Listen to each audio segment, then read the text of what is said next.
Good morning, colleagues. I think we are in week number 5, is it? And I think I've only done one 5 in 5 this year, so that's a bit remiss of me. Anyway, we're back. The first one for me today is the power of Control Alt Delete.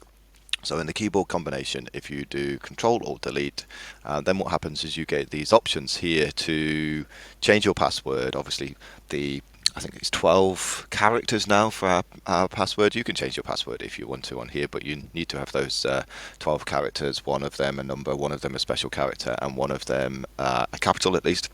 But the best thing, the unused app, is this one, Task Manager. And when you open up Task Manager, often sometimes you feel as though your laptop is a little bit sort of, the students use the word laggy or slow.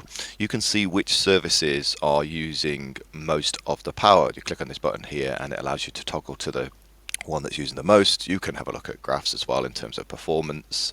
But it's here, this startup apps, I think, is very powerful because often there's lots of apps in the background that start up automatically and are using up some of those resources, and you can control them here. So, for example, I use this paid for VPN.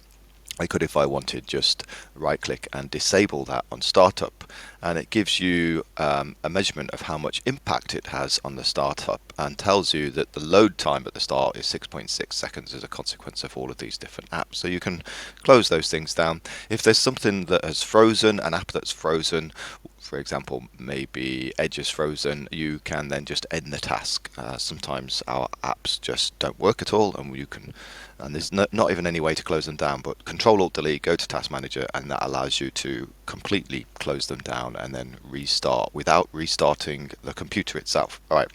Next for me, Firefly Seating Planner has been fixed. And so now if you go into one of your teams and click the plus button and then search for Firefly Seating Planner, so if I just search for Firefly, then you get Firefly Seating Planner, and when you click on there, it will ask you to log in. And there's three choices of Bangkok Partner School, but you can click any of them. Click on it, then choose a class that's associated to that team, and then it will add the seating plan. I'm just going to make my teams very, very small, and the reason why, obviously, when I click on the seating plan, I don't want you to be able to see the names and photographs of the students themselves. And so you can see here I get the seating plan. You get things like timers, you can shuffle the students, you can choose random students, you can set up a seating plan and then save it. Yeah, so it's very useful. Have a play around with it. Right, next for me, a very quick one is when you are in, got to find the minus button here. Let me just completely come out of it. There we go.